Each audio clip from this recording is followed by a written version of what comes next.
Okay, so here's a thought. What if the suffering, the limitations, maybe even the chaos you sometimes feel in your life, Right. what if it's not actually being imposed on you from outside? Right. What if it's actually being, generated, expressed from within you? Exactly. It's a really powerful idea, maybe even radical. Hmm. And it's absolutely central to the source we're diving into today. Yeah, and that radical idea comes straight from James Allen's Out from the Heart. It's this incredibly profound piece written way back in 1900. 1900, wow. Yeah. And it really digs deep into this fundamental link between our inner world, what he calls the heart, but means like our mind, thoughts, character, and the outer reality we actually experience. So our mission here with this deep dive is to take this powerful, pretty old text and really unpack it, understand the message. Hmm. Get into the mechanics he describes, like how thoughts actually become habits. Right, the practical stuff, the steps he lays out for, well, self-mastery, and then see how these, timeless ideas might actually connect with your own life today. Exactly. We're trying to distill the essential knowledge, find those usable insights tucked away in these pages. Okay, let's jump right in. Allen's absolute foundation. He puts it so simply, almost starkly. Hmm. As the heart, so is the life. What's the big takeaway there? I think the really transformative bit is this. Your whole outer life experience, the situations you're in, the things that seem to just happen, it's all constantly becoming a reflection of your inner state. So what's inside doesn't stay hidden. Never. It ripens, it blossoms, it just inevitably shows up in your outer world. What's in the heart, the mind, comes out. The within shapes the without. Got it. And he uses that classic analogy, right? The seed. Yeah, the seed to fruit cycle. It's his go-to. He lays out the universal order, seed first, then tree, then blossom, and finally fruit. Okay, And he applies it directly to us, our thoughts. They're the seed. right. Those thoughts grow, they blossom into our actions, our deeds. It's the tree and the blossom part. And the deeds, they bear fruit. Exactly. Our actions based on those thoughts, they bear the fruitage of our character and ultimately our destiny. It's this constant, like, unfolding process, always starting from within. So everything we are, everything we do, even what we become, Mm, it really bubbles up from this hidden place inside, like a spring. precisely. Alan says life just issues from these secret recesses of the heart. And he lists these fundamental human experiences: sorrow, gladness, suffering, enjoyment, hope, fear, hate, love, ignorance, enlightenment. Yeah. And he says they're only found in the heart. They're purely mental conditions. They don't exist out there. Wow.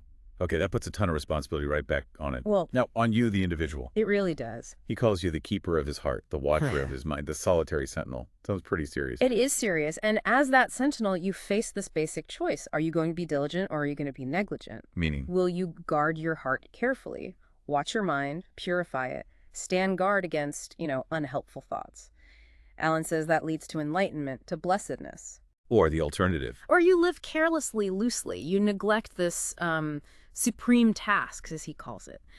And that, he argues, that's the road to self-delusion and suffering. But here's where the possibility comes in, right? The promise he makes. If you really grasp this idea that life comes from your mind. Yeah, it opens the door to blessedness. That's his word. It means you already have the power right now to rule your own mind, Oh. to consciously shape it towards your highest ideal. So understanding this isn't just like philosophy, Huh. it's the key to doing something different. Absolutely. It gives you the potential power to walk these pathways of thought and action, which are altogether excellent, making your life potentially, beautiful and sacred. He's pretty clear on this. He thinks you literally cannot fall short of liberation, enlightenment, peace, if you guard that gateway of your heart with real diligence and wisdom. Okay, let's dig into the mind itself a bit more. Alan calls it the arbiter of life, the creator and shaper of conditions. That sounds incredibly powerful. It is. He sees the mind as this dynamic force. It can create illusion or it can perceive reality. It's not passive. It actively creates and shapes the conditions we experience. And yeah, it also becomes the recipient of its own results. You reap what you sow mentally. And he uses that other really strong visual, the weaver. Ah, yes, the weaver. It's a great one. He says, mind is the infallible weaver of destiny. Oh, Your thoughts are the thread. You good deeds, your bad deeds, they're the warp and woof the threads going across on the loom. right. And the final woven fabric, that's your character. So the mind literally clothes itself in garments that makes itself, based on the thought threads it chooses. Which really highlights what Alan sees as our inherent power, our freedom. Yeah. As mental beings, we have illimitable choice. Totally. You learn by experience, obviously, but you have the power to speed that up or slow it down.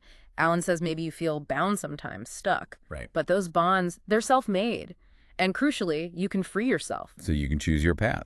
He believes so. Become bestial or pure, ignoble or noble, foolish or wise, just as you choose. The control is internal.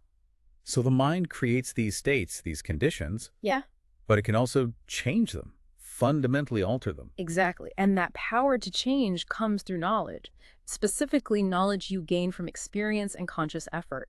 He makes this really crucial distinction. Character and life, they're the sum total of your inward thought processes. Okay. And those inward processes, they can be changed, modified, reshaped by your will, by sustained effort. So the things that hold us back, bad habits, feeling powerless, what Alan might call sin, they're self-made. They only exist in the mind. According to Alan's framework, yes, they aren't external realities forced upon you, they're internal constructs, which leads to his huge point. The outer is molded and vivified by the inner, and never the inner by the outer. Wow. Okay, hold on. Yeah. That goes against how most of us feel day to day. Yeah. I feel like external stuff does affect us. So temptation or suffering, sorrow. Alan's saying they don't actually live in the external thing or event. Not in the way we usually think. He argues temptation lives in the lust of the mind for that object. It's the internal craving, you see, not the external thing itself. And suffering. Suffering and sorrow, he says, are in an undisciplined attitude of mind toward those things and happenings. The pain isn't inherent in the event, it's in our internal reaction, our mental state about the event. Okay, this flips everything. Yeah. The path to peace isn't changing the outside world, it's disciplining your mind's reaction to it. Precisely. Alan says a mind disciplined by purity, fortified by wisdom, just naturally avoids the desires and lusts that lead to suffering. That's where peace is found. And he really critiques condemnation, judging others, railing against external conditions as the source of evil. He says that actually increases your own suffering. His counter is amazing. When your heart, your mind is pure, everything outside appears pure to you. It's a total perspective shift. It is. And he links it to what he sees as a universal law. All growth happens from within, outward. All decay happens from without, inward. Evolution, positive change that's internal. Decay, corruption that external forces eating away. So the way to transform things isn't fighting people or circumstances, it's turning all that energy inward. Exactly. Use your powers, he says, not striving against others, but transforming, regenerating, developing your own mind. Harmonizing your own mind is how you lead others, not by trying to control their minds, but by your example. Through consideration, through charity. So the real path is Exercising lawful authority over one's own mind. Guiding oneself in pathways of steadfast and lofty virtue. That's the journey he lays out. okay, let's recap this bit. Life comes from the heart, the mind. It's built up from our past thoughts, our past deeds, the patterns we've set. But, and this is the key, it can be totally refashioned right now by the thoughts we choose today. That's the foundation. Now, the next question is, how do you actually do that refashioning? How does it work? Right. Which brings us neatly to habit formation. Alan sees this as the absolute mechanism of change, doesn't he? Yes, absolutely crucial for his practical side. He says every established mental condition you have, whether it's negative, like, say, despondency or anger, or positive, like cheerfulness or generosity, every single one is an acquired habit. Acquired how? Built simply through the continuous repetition of thought. So it's not just that a thought leads to something, it's that repeating a thought actually makes it a fixed pattern, a habit. And then life just flows from that pattern. Exactly. The mind learns, it sets patterns by repeating experiences, internal thoughts, external actions. He uses the analogy of learning a trade, like carpentry. Okay. Think about first picking up the tools. It's awkward, clumsy, maybe frustrating. Right. Lots of mistakes. Right. But after tons of repetition, lots of practice, you handle those tools easily, skillfully. They become like extensions of yourself. Yeah, second nature. Alan says the same applies to mental states. A state of mind that seems impossible at first, maybe deep, unwavering patience, can become totally natural, spontaneous, just through perseverance and practice. It gets built into the character. So this ability to form and reform habits, that's the key.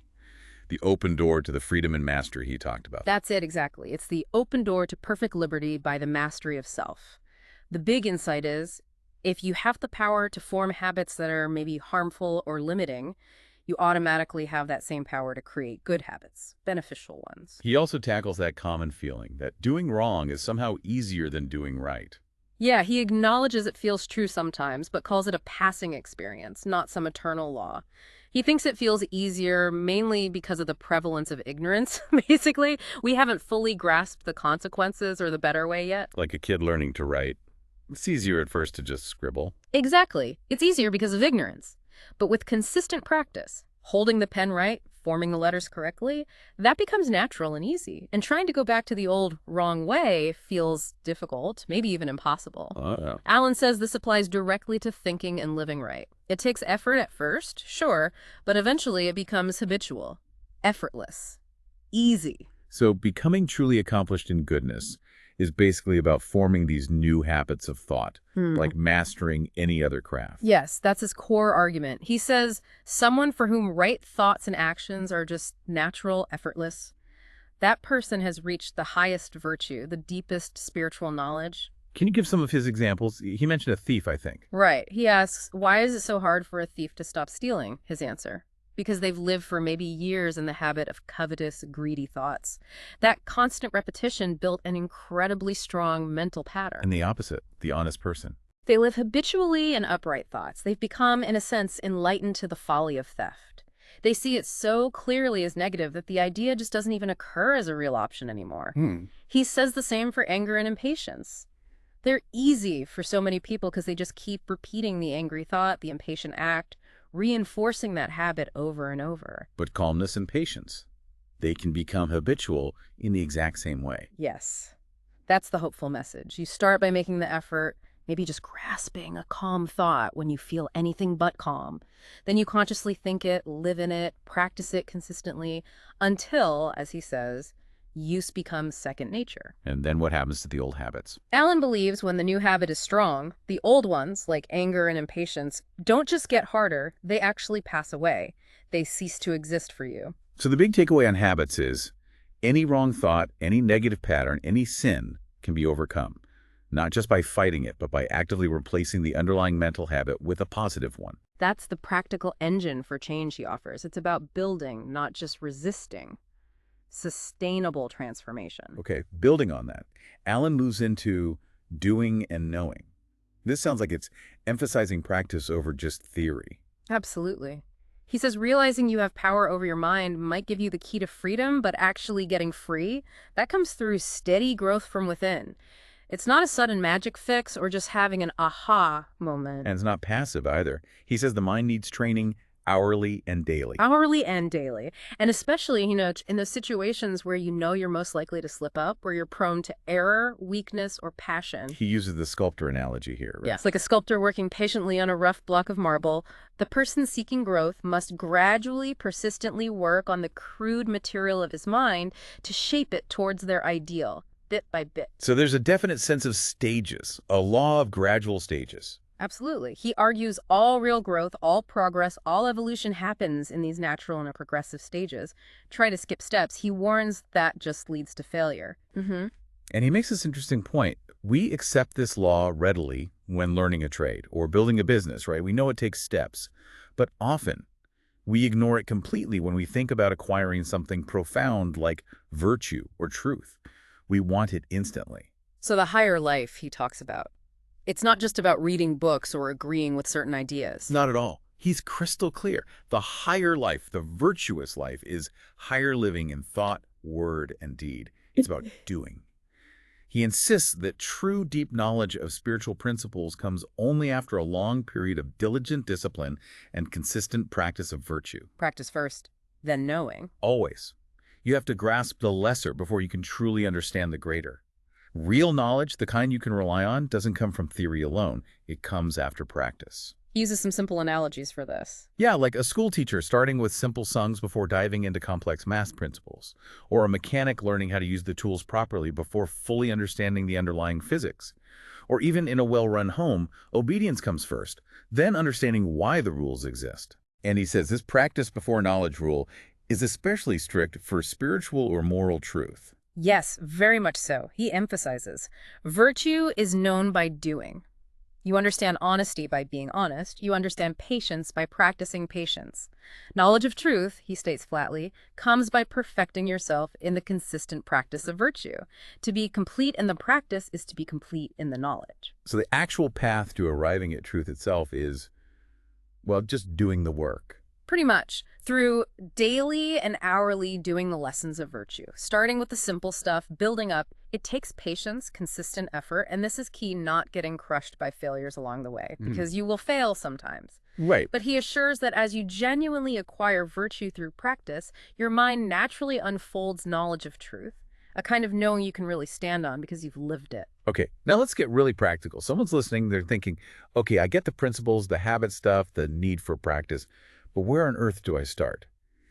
Alan lays out these first steps in the higher life. What's the absolute beginning? He says you start by tackling the easily eradicated wrong mental conditions, the low-hanging fruit maybe, and practicing simple domestic and social virtues, things that trip up pretty much everyone. He groups them into 3 main lessons with 10 specific steps overall. And these issues, things related to the body or speech, they start in the mind but show up outwardly. That's the connection he makes. They're basically wrong conditions of heart worked out in the body and the tongue. Getting a handle on these outward things, he believes, is the essential first step to building a virtuous, steady life. How do you actually start getting a handle on them? You begin by consciously checking and controlling the outward action. So if you tend towards angry outbursts, you focus first on suppressing the angry act itself. Okay. He says doing that, focusing on the outer, actually stimulates inner watchfulness. You start reflecting more. And that helps you understand the underlying inner condition that caused the outburst in the first place, which then empowers you to eventually abandon that root cause. You work from the outside in initially. Got it. Okay. Lesson 1, discipline of the body. Step 1. Step 1 is overcoming indolence. Basically, laziness or maybe excessive comfort seeking. Alan calls it the easiest first step, but also a barrier you absolutely must get past. What does indolence look like? Giving the body too much ease, too much sleep, procrastinating on your duties, shirking responsibilities, or even just lying in bed indulging in comfortable thoughts or daydreams when you could be up.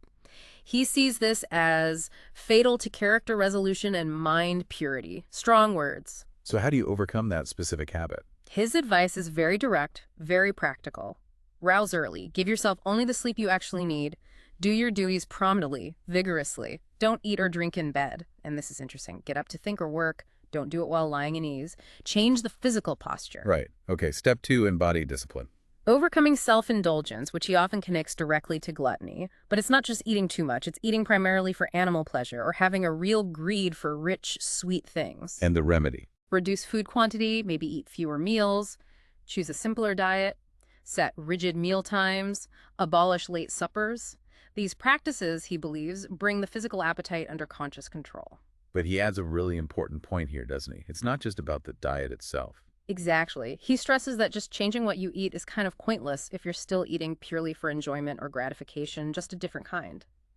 The real aim is to purify the heart, get rid of that underlying sensual craving, what he calls gustatory lust, the lust for pleasure through taste. What's the result when you master this first lesson, the discipline of the body? Alan says your body comes under conscious control. Tasks get done promptly, vigorously. Waking up early feels good, not like a chore. Habits of frugality, temperance, abstinence take root. You find contentment with simple food. That craving for mere physical pleasure fades. He sees it as laying the essential foundation for a poised, self-governed, virtuous life. Okay, moving to lesson 2, discipline of speech. 5 steps here. Let's start with step 1. Overcoming slander. What's he mean by slander here? He defines it pretty broadly. Inventing or just repeating negative stories about people, exposing or exaggerating the fault of others, especially absent friends, making nasty insinuations. He says it comes from thoughtlessness, cruelty, insincerity, and untruthfulness. How do you tackle that? Again, start with the outward act. Check the cruel word before it leaves your mouth. Suppressing the word helps you then notice and eventually eliminate the insincere or cruel thought behind it. The practice is, don't vilify people. Specifically, stop bad-mouthing absent friends and adopt this rule.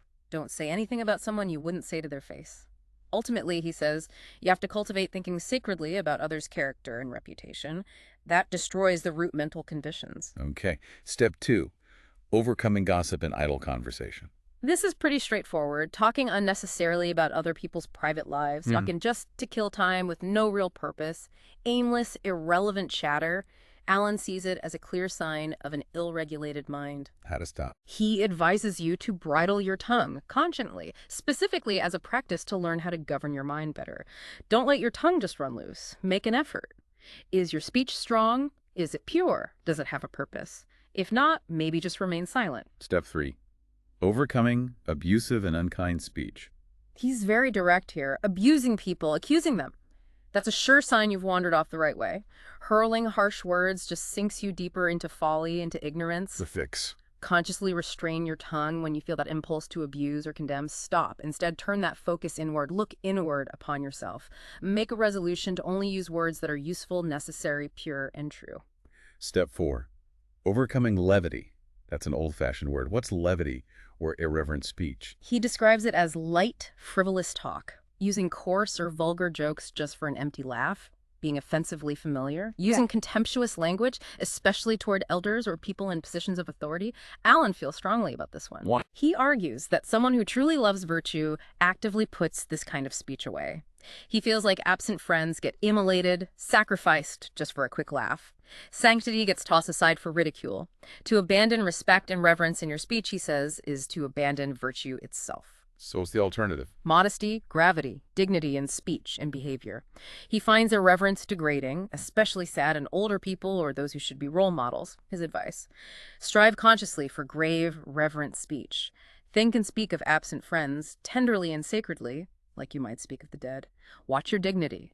Resist that impulse towards cheap lightness. True mirth, he says, should be pure, innocent, not based on tearing others down. The result: he claims your voice actually becomes more subdued, more musical. Your soul fills with grace and sweetness. Interesting. Okay, step 5, overcoming captiousness. Another less common word. What's captiousness? Captiousness is basically fault-finding speech. Blowing small errors way out of proportion, quibbling over tiny details, hair-splitting arguments, getting into pointless debates based on nothing but opinion. Alan's view is, life's too short, too real for this.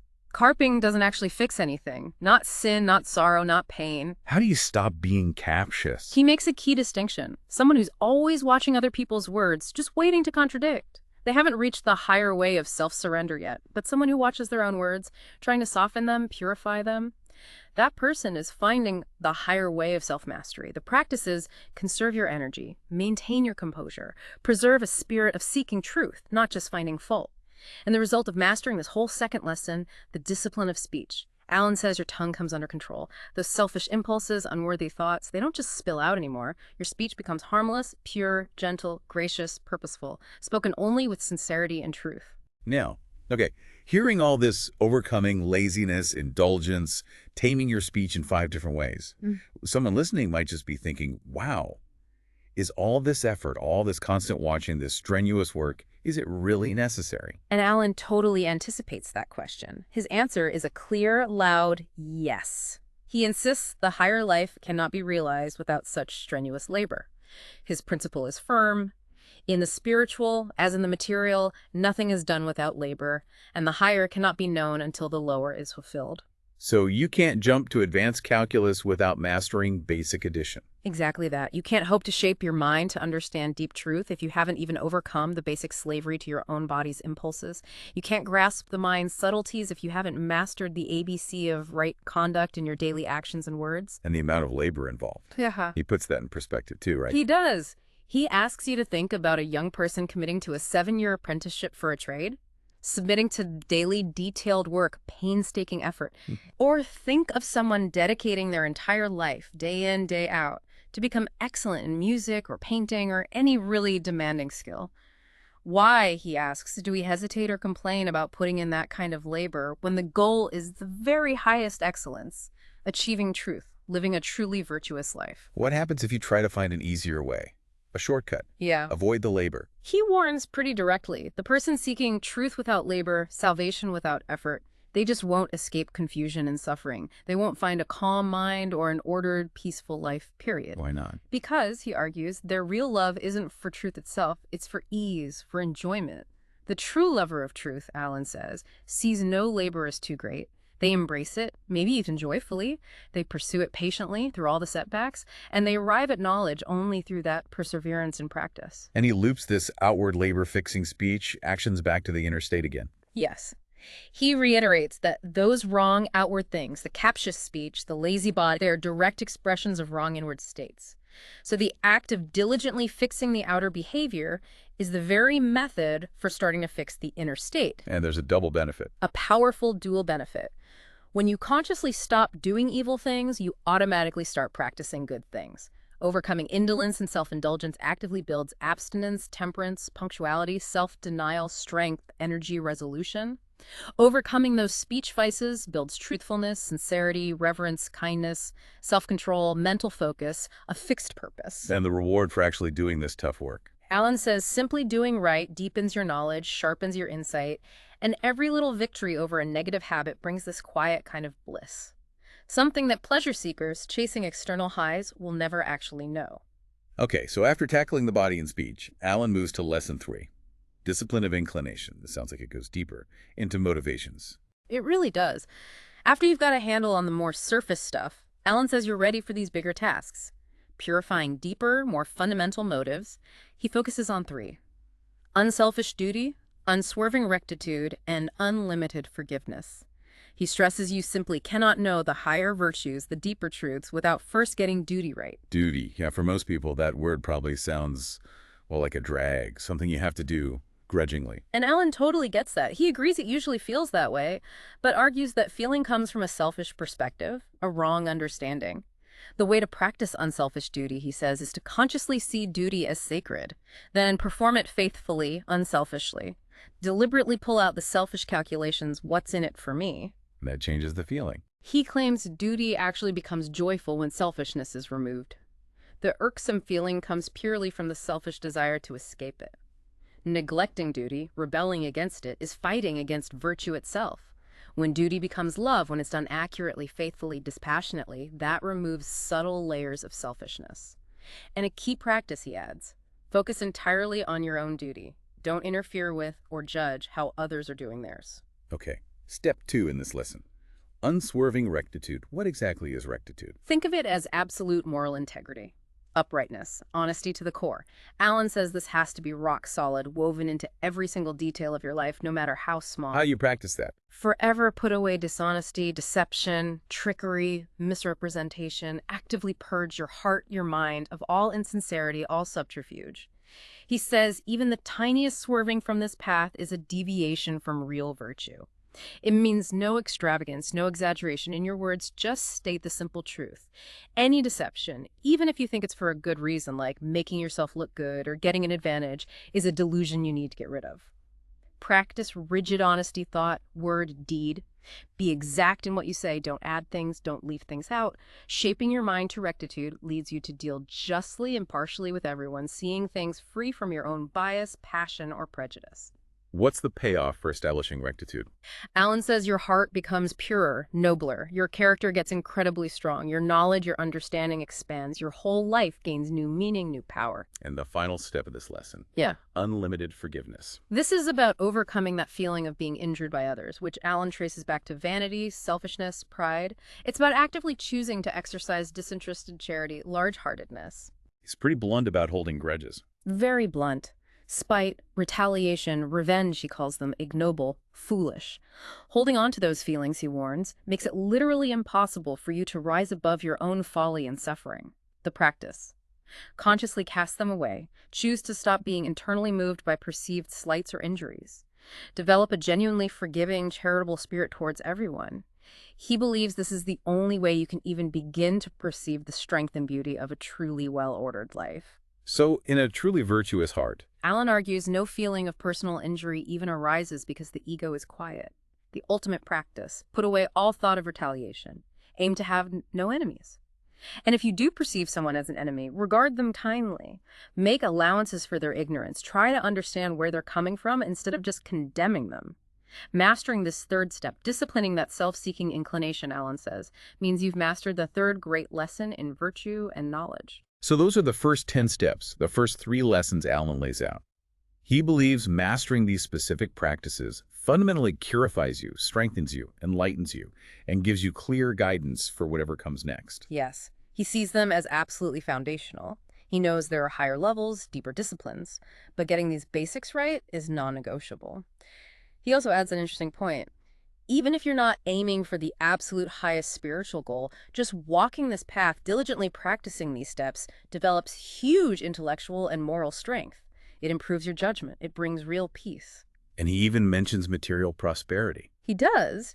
He suggests that for the person who disciplines their body and mind, who pursues integrity, even material success becomes truer, purer, and more enduring. It's built on a solid foundation. Okay, to kind of pull it all together, Alan provides this really clear map, almost like a table, showing the direct link between specific mental conditions and their unavoidable effects in life. He does. It really hammers home that core idea. Life isn't random. It springs directly from these inner states of the heart and mind. He says, again, what we call sin is basically just ignorance, darkness, undevelopment, the person doing wrong. They're just like an ignorant student who hasn't learned the lesson properly yet. And unhappiness. It sticks around as long as that inner sin, that ignorance, isn't conquered. So life is like a school, with lessons. Some learn diligently, some not so much. Exactly. Unhappiness, suffering, confusion, they come straight from wrong mental conditions. They signal inner disharmony. Happiness, peace, clarity, they come from right mental conditions. They signal inner harmony. Suffering is rooted in error, in self-delusion. Bliss is rooted in enlightenment. Salvation, in this view, is simply destroying your own ignorance, your own error, your own self-delusion. He puts it very plainly. Where wrong conditions rule, there's bondage, unrest. Where right conditions rule, there's freedom, peace. Let's look at some specifics he lists. First, the wrong mental conditions and their effects. What are some examples? Okay, his list includes things like hatred leading directly to injury, violence, disaster, suffering. Lust bringing confusion of intellect, remorse, shame, wretchedness. Covetousness resulting in fear, unrest, unhappiness, loss. Pride leading to disappointment, chagrin, lack of self-knowledge. Vanity causing distress and deep mortification of spirit. Condemning others brings persecution and hatred from others. Ill will leads to failures and troubles. Self-indulgence results in misery, loss of judgment, coarseness, disease, neglect. Anger means loss of power and influence. And desire, which he links to self-slavery, brings grief, folly, sorrow, uncertainty, loneliness. It's quite a list. And he's clear these negative things aren't powerful forces in themselves. No, not inherently powerful. He sees them as negations, darkness, deprivation, a lack of something positive. Evil, for him, isn't some active force. It's just ignorance or the misuse of good. Like, a hater is just someone who hasn't learned the lesson of love yet. Okay, then the flip side. Yeah. The right mental conditions and their effects. These are the positive states.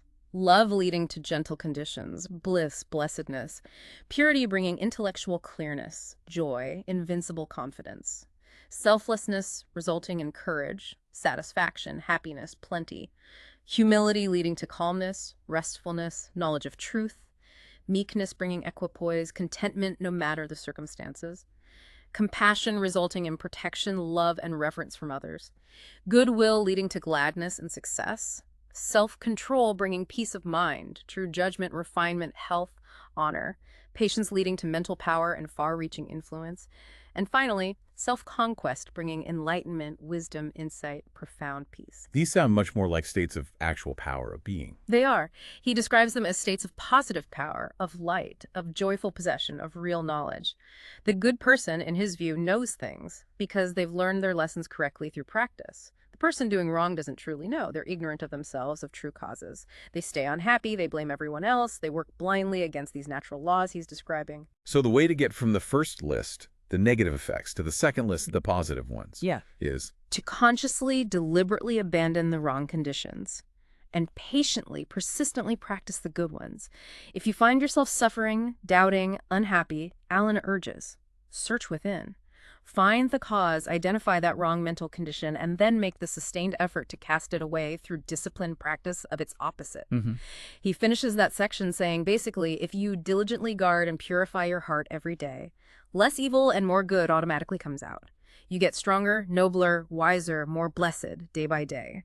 and the light of truth naturally pushes out the gloom. Alan finishes out from the heart with this really powerful call to action, doesn't he? A direct exhortation. He really does. He turns straight to you, the listener, the reader, and says, "Take now yourselves in hand, enter the door of discipline, and know the better life." It's a direct challenge against any lingering idea that there's an easy way out. See things as they are. Exactly. See yourself as you are. See the path of virtue as it truly is. There is, he warns quite starkly, no lazy way to truth. It requires strenuous climbing.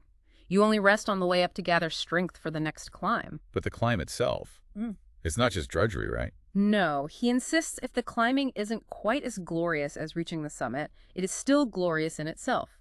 Discipline itself, he believes, is beautiful, and its end result is sweet. He even suggests a practical habit. Get up early and meditate. Start your day, he advises, with a conquered body and a mind fortified against error and weakness. So you don't just stumble into overcoming temptation. Not at all. You can't fight it effectively if you haven't prepared. The mind, he stresses, has to be armed and arrayed in the silent hour of disciplined preparation before the battle starts. And the goal is understanding.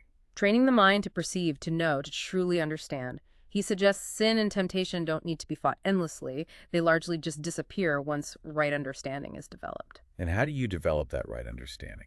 Through unabated discipline. Truth demands discipline. But he offers this encouragement. Patience itself grows through effort and practice. And that very effort starts to make the discipline feel less like a burden and more, well, beautiful. He finds it irksome then. Discipline feels irksome to the impatient person, the self-lover, because they avoid it. Oh. And so they stay confused and suffering. But for the true lover of truth, Alan says, they find infinite patience within the discipline itself. He uses the gardener analogy again here for the joy in it. Yes, the deep satisfaction is like a gardener watching these divine flowers, purity, wisdom, compassion, love, actually grow and blossom within their own heart because of their work. And the alternative. Choosing laxity, avoiding the discipline. The loose liver, the undisciplined person. They simply cannot escape sorrow and pain. It's cause and effect. The undisciplined mind, when hit by passion or tough circumstances, just falls apart. It's weak. So his final call. Array well your mind then. Be watchful, be thoughtful, be resolute. He assures you your salvation, your peace, your freedom. It's at hand. It just needs your readiness, your sustained effort. And failure. What about when you inevitably mess up?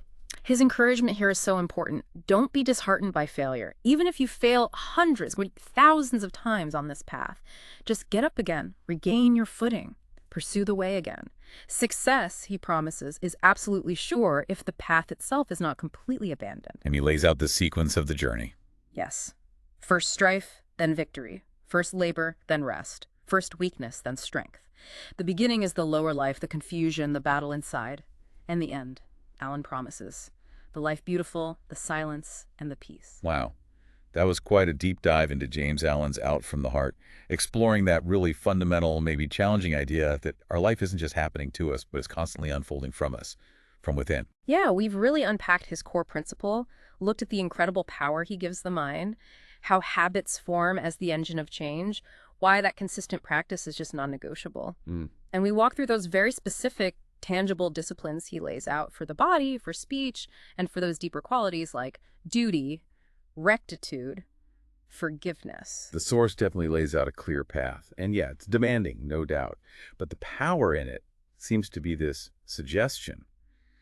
By consciously guarding, purifying what Alan calls the heart or mind, you actually possess this profound ability to shift your own experience. Yeah, to transform suffering into peace, ignorance into enlightenment, to turn what feels like outer chaos into, a beautifully ordered life. Potentially. It really hammers home that idea that cultivating virtue, building that better life, is all about persistent, patient, internal effort. And maybe surprisingly, that the discipline itself isn't just some painful chore you have to endure to get the prize. It's actually part of the beauty of the path itself. So here's a final thought to leave you with.